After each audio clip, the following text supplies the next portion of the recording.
Okay, I think we can get started. So, thank you very much for watching this. I hope you get as much out of it as I did putting into it. Uh, I like condensing some of the more recent experiences that I've had to give either future clients or anybody that's really out there just looking for some guidance and some help and some hope in these times of being a real estate buyer. Just little tidbits. Hopefully, something falls out of this, shaking this out that really helps you, really grabs you. I know it did for my clients, and I know that even as someone who's been doing this as a realtor, it's been teaching me things too. So we'll jump right into it. What we're going to be discussing is it a good time to buy still? So there's a lot of things that are happening right now that are having people scratch their heads thinking, is it even a good time? Should I just wait? So let's get into it. So, first of all, you're here because you're either interested in buying a home, you've been considering it, or you've heard these horror stories that I've been talking about. Uh, the prices are super high. The house is gone within a day, or you find the right home, but the price is way too high. So I want to give you some tips in this video of how to mitigate that. And it starts from the very beginning, even before you go out there house hunting. So first of all, I am a Katy, Texas realtor. My name is Jorge de Jesus. I am with Century 21 Western Realty. I am part of the Matt Freeman team, one of, if not the top real estate teams in the Katy area. Of course, we service the Houston area as well. We love the entire market. We're all over the place. I'm a father of three, and I'm very passionate about client success. Now, obviously, we want to believe that every real estate agent is. However, for me, it's the reason that I got into this, right? A short story, I come from a family that between two parents had to have six jobs to barely scrape by. And I believe that having had that imprinted in me, I think if they had had someone like what I am today helping them figure things out, then things could have been different as far as like becoming homeowners. So more on that on some other videos, but yeah, essentially this is what I am. This is what I do. I do a few other things also, but mainly real estate 97% of the time. And ultimately, I just want to be your go-to guide when it comes to that. So uh, today we're going to be covering the good, the bad, and the ugly. So the good is that there's still a great time to buy a home, regardless of what the horror stories are that you've heard, regardless of interest rates going up, which is the bad of this video. And then the ugly is that prices just, even though some areas are seeing demand diminish a little bit, we certainly have not. But the prices are not don't seem to be budging, and we'll cover that. We'll cover how to take care of that later on. So let's start here. Let's start. Imagine if you can, you and I don't know this person on this random picture. Let's call him or her Pat. You and Pat are on a journey, or you on your own. You're on your journey. Let's say you are Pat, and you're holding my hand. I don't know. Um, you are on a journey to home ownership, and you've been saving, working, improving credit, doing all the necessarily general stuff without anybody really coaching you on what to do. You understand generally that these are the things that you need to do: work on credit, save up a little bit of money, um, and then hire the realtor, find the lender, things like that. So let's start there. We're starting from the very beginning. So we'll cover in other videos, we'll cover, picking the lender, picking the realtor, even if it's not me or anyone on my team. Uh, all the steps. We'll cover all the steps. But today I want to cover the horror stories that you've heard and how I'm finding success for my clients, even though we are facing these things. Okay, so let's say that you and Pat, or you yourself, or you are Pat, you met with a lender and you were offered a conventional loan with 5% down. We'll cover this in another video, but 20% down is not the typical conventional loan. You certainly can put 20% down, but 5% and 3% also exists. And you've been pre-approved for up to $350,000 at a 3.4% mortgage rate, or as I think they're a little higher now, but let's go with 3.4%. So you are shopping for a 3-bedroom, 2-bath home in the suburbs of, let's say, Houston. So Cypress, Katy, Tomball, all these beautiful places. The schools are great.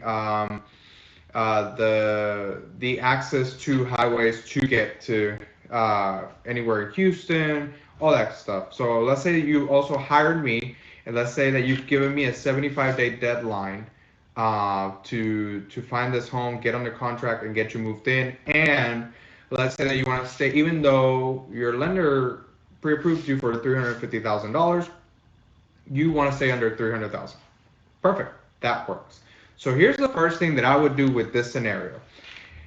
I would say thank you for hiring me as your realtor, of course. But the second thing I want to do is, if you're looking to stay under $300,000, I'm going to send you options, and we're going to go look at options that are going to put you under 280. But we're not going to sacrifice on any of your wants and needs and must-have lists, and we'll cover that in another video. But instinctively, I'm going to look way under $300,000. I want to show you some $300,000 homes for sure, if they've been sitting on the market for a while. But in this current climate, in this temperature of this market that we're in, I would be doing you a disservice, and we would just be, you would fire me within 2 weeks. I guarantee you, if I showed you $300,000 homes, because even though that's your max budget, it'll come into play. Why? So between your resources and mine, we've narrowed down the search to 3 neighborhoods within a specific zip code that you want to stay in.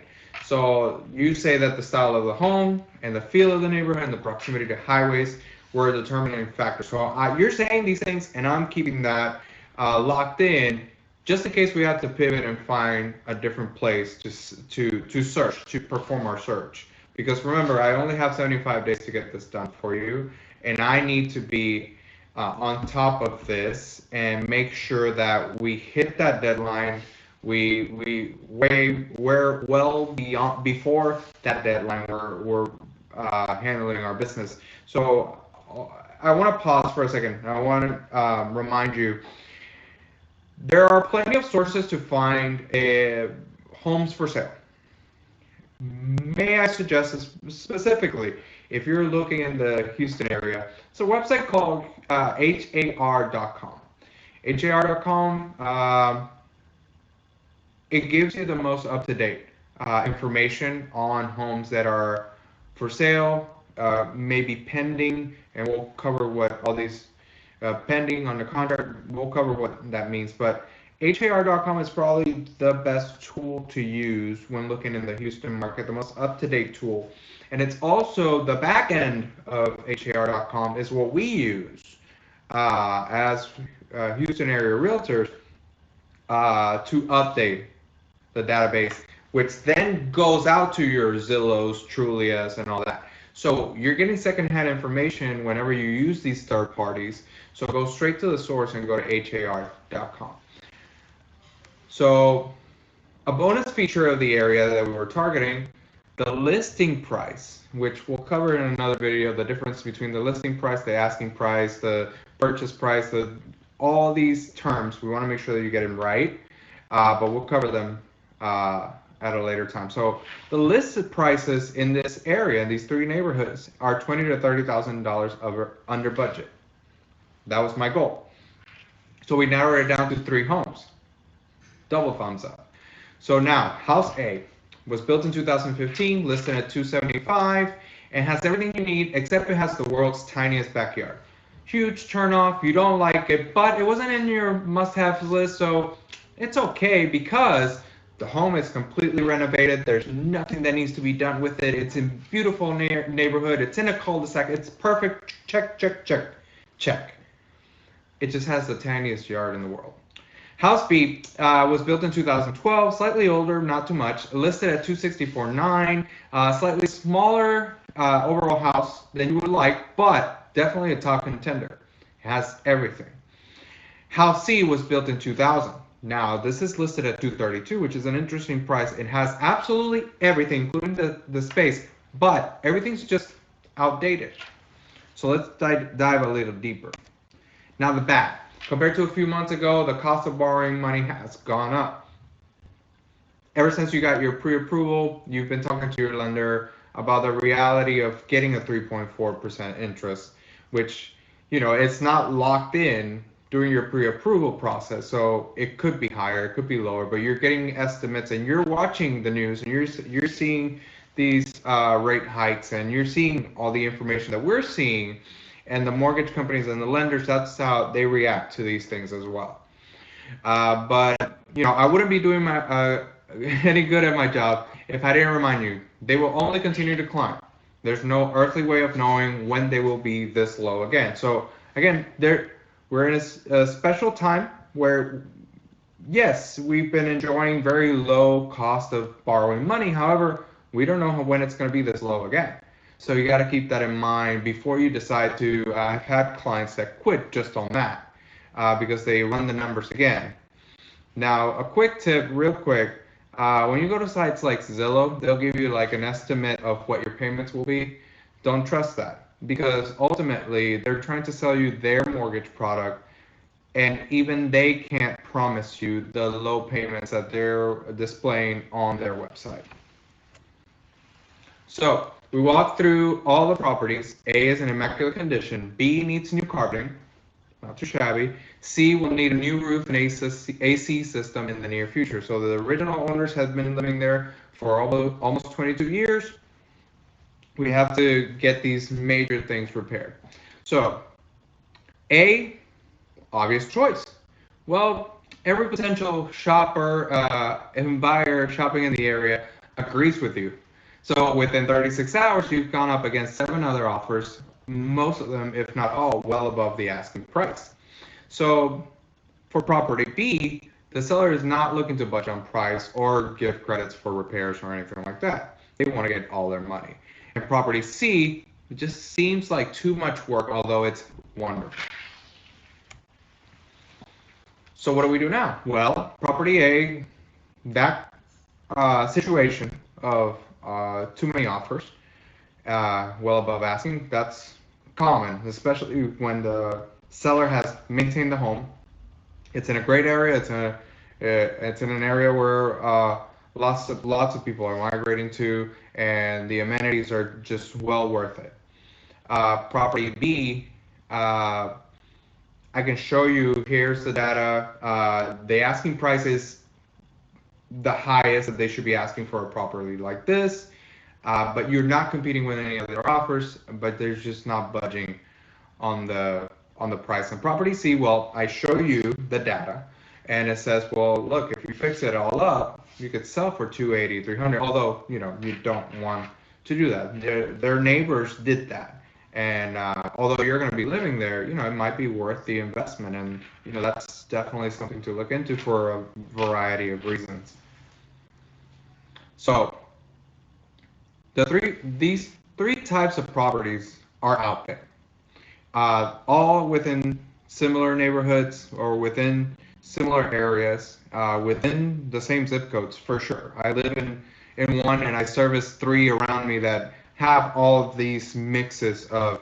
So these situations are all common in your area. So what you need to keep in mind is that it's not always going to be the perfect property with the slight thing that you don't like that's going to be at the right price, and then you just have to pay your max budget for it.